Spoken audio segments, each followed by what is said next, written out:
Hello and welcome to Network News.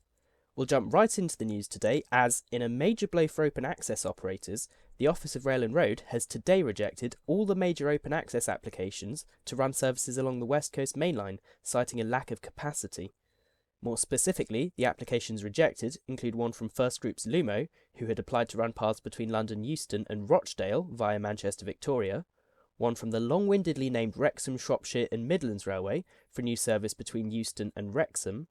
and finally the most ambitious application, which came from Virgin Trains, who had applied to run 3 distinct services. One between London Euston and Manchester Victoria, from which trains could continue to either Preston or Rochdale, a second for trains running between London and Liverpool Lime Street, and finally the third proposal was for a return service between Euston and Birmingham New Street. After reviewing each of the proposals, the ORR has concluded that, quote, there is insufficient capacity on the network and the introduction of these services would be detrimental to performance on the West Coast Mainline, going on to give a statement reading, after thorough assessment of each application, it was clear that there was insufficient capacity to approve any of the services without a serious negative impact on the level of train performance that passengers experience along the West Coast Mainline. We recognise the potential advantages of competition on the West Coast Mainline, which is why we approved in 2024 the new London to Stirling services that First Group are due to start operating in 2026. However, it is clear that the southern end of the route requires space in the timetable to provide resilience. Additional services within the current timetable structure and planned capacity use would further weaken punctuality and reliability, not just at the south end of the West Coast Mainline, but elsewhere as well. Their rejection letter outlines how, whilst there are 9 theoretical paths available each day on the West Coast Mainline, these are currently used as firebreak paths, which are essential for running a reliable service in the event that a train gets delayed, and already see regular use.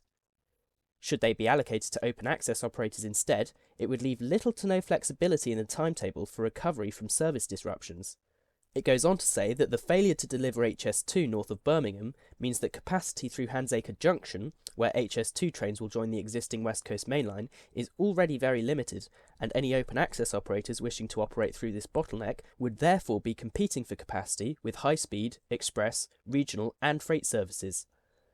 Various people have expressed disappointment at the rejection of these services, both from the proposed operators and the communities served along their proposed routes, with a statement from the WSMR reading, "We are extremely disappointed with the Office of Rail and Road's decision to reject our application, the only current application to receive support from the Department for Transport. We've spent the past 2 years demonstrating that capacity and performance concerns can and would be negated by the industry working together to deliver a better railway for passengers. WSMR would have set new standards for how open access operators can and should work alongside nationalised rail services. Since our application was submitted in March 2024, we have received overwhelming support from local people, businesses, councillors and MPs who all recognise the urgent need for this connectivity. We will now urgently seek to re-engage with the ORR and determine our next steps regarding the future of this vital passenger service." Despite all this, it is worth noting that the future of open access along the West Coast Mainline is not entirely dead, as the ORR has approved an application to run 4 return services a day between London and Stirling, as well as a 5th return service which would only run as far as Preston. This route was originally approved in March 2024 under the brand name Grand Union, but has since been bought out by First Group, who intend to operate the service under their Lumo brand using refurbished Class 222s, with services expected to start in spring 2026. The use of Class 222s on this route seems a bit odd, considering the entire line they'll be running on is electrified,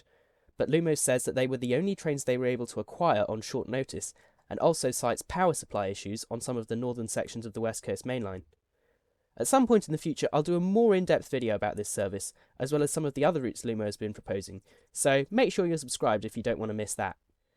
Beyond this, whilst it's not exactly an open access operator, London North Western Railway has also applied for the rights to extend its London to Crewe service through to Manchester using its new Class 730 trains.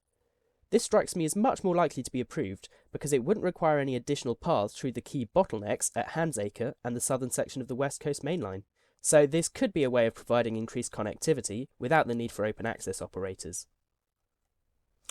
Well, this news isn't exactly surprising, as the capacity issues on the West Coast Mainline have been known about by pretty much everyone in the industry for a very long time, and is the exact reason HS2 is being built. Of course, it's disappointing for the communities along the proposed routes who had been getting quite excited about the prospects of a direct train to London, but ultimately the overall resilience of the network has to take precedent. Looking ahead, it's likely these applications will be resubmitted, and whilst I think it's unlikely the ORR is going to change their mind on any of them, the one they're probably most likely to accept is the application from the Wrexham, Shropshire and Midlands Railway. This is the only application supported by the DfT and would also run exclusively on the southern section of the West Coast Mainline, avoiding the bottleneck through Handsacre. This means that once HS2 opens and starts freeing up capacity on the southern section of the West Coast Mainline, the prospects for this proposed service will start to look much more likely. Additionally, it may not be the end of the line for Virgin either, as they have also applied to run services through the Channel Tunnel, but again, it remains to be seen whether or not they'll be approved. But what are your thoughts on the ORR's rejection of these proposed services? Is it a major blow to the prospects for growth and competition along Europe's busiest mixed traffic railway, or is it a necessary decision to avoid a complete timetable breakdown along Europe's busiest mixed traffic railway? Let me know in the comments. Subscribe to Network News for more updates like this, and until next time, thanks for watching.